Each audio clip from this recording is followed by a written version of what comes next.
একটা রিল ভিডিওতে বলেছিলাম বাংলাদেশের 90% মেয়েরাই মনে করে যে তাদের হাতের নুডলসটা খুবই মজা হয়। এর একটা কারণ আছে। আমরা মেয়েরা সেই ছোটবেলা থেকে যখন ফার্স্ট রান্না করি সেটা হচ্ছে নুডলস, কারণ নুডলসটা রান্না করা খুবই ইজি। তো ছোটকাল থেকে সেই ইজি কাজটা করতে করতে দেখা যায় যখন আমরা বড় হই, মানে কোনো অন্য রান্না পারি না মায়ের ঘরে, মা তো আর করতে দেয় না বা করতে হতো না। এ কারণে দেখা যেত যে উইকেন্ডে একদিন নুডলস রান্না করা পড়তো। ছোটকাল থেকে আমি এটা করতাম। তো এরকম সবাই আসলে করে, আর বাসায় গেস্ট আসলে বা না আসলে বা যে কোনো কারণে হচ্ছে নুডলসটাই সবচেয়ে ইজি ওয়ে।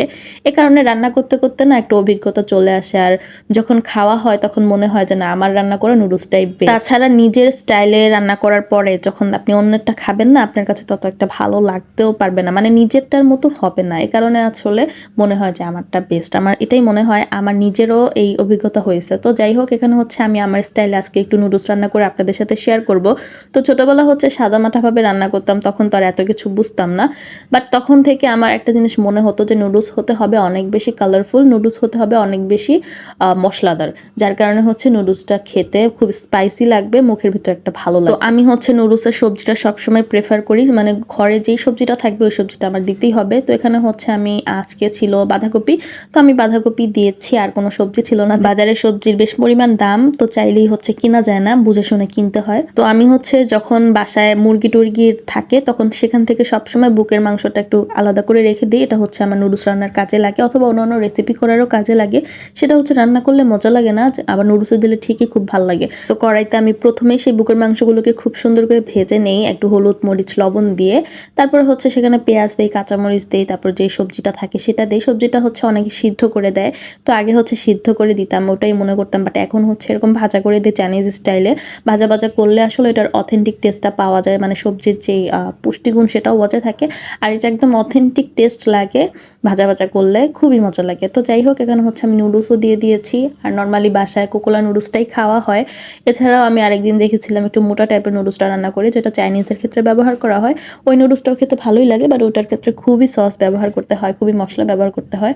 তো যাই হোক, এখানে হচ্ছে আমি সস হিসেবে দিয়েছিলাম সয়া সস, আর দিয়েছি টমেটো সস। বাসায় হচ্ছে এই দুইটা জিনিস আমি রাখার চেষ্টা করি, নুডলস রানলে আমার মাস্ট এটা ঘরে থাকা লাগবে। তারপর হচ্ছে আমি একটা ম্যাগি মশলাও রাখি সবসময়, আর নুডলসের ভেতর দুইটা মশলা পাওয়াও গিয়েছিল, তো সেগুলো তিনটে একসাথে দিয়ে দিয়েছি। এতে করে নুডলসটা বেশ স্পাইসি হবে, কালারফুল হবে।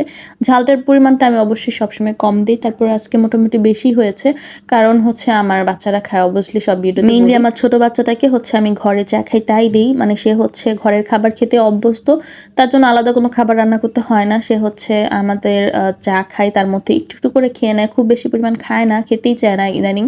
তো যাই খেতে চায় সেটা হচ্ছে বড়দের খাবার, তো তার কারণে হচ্ছে আমি একটু ঝাল কম দিয়ে রান্না করি, যাতে ঘরের খাবারটা খেয়েই সে কোনো রকম সার্ভাইভ করতে পারে আর কি। আমি কোনো জোর জবরদস্তি করি না। ভিডিও মেকিং এর ক্ষেত্রে ইদানিং চেষ্টা করি বিভিন্ন অ্যাঙ্গেল থেকে শ্যুট করার। আপনারা জানাবেন যে শ্যুটগুলো কেমন হয়, মানে শিখছি আসলে, রোজ ডে বাই ডে নিজের ভিডিওকে আরও আপডেট করার চেষ্টা করছি। আর এভাবে কিন্তু একটু কষ্ট হয়ে যায়, কিন্তু কষ্ট হলেও দেখা যায় ভিডিওটা খুবই চোখের মধ্যে আকর্ষণীয় লাগে।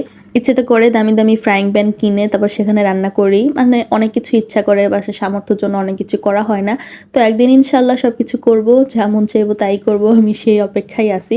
তো বলতে বলতে আমার এখানে নুডলসটা হয়ে গিয়েছে, আর নুডলসটা আসলে দেখতে লোভনীয় হয়েছে ঠিকই, বাট খেতে যে এর থেকে বেশি মজা হয়েছে। এখানে যদি একটু গাজর টাজর হয়তো আরো ভালো। সবসময় ট্রাই করি এই একইভাবে রান্না করার, যেটাই থাকুক হাতের কাছে সেটা দিয়েই। তো এই ছিল আজকে ছোট একটা ভিডিও।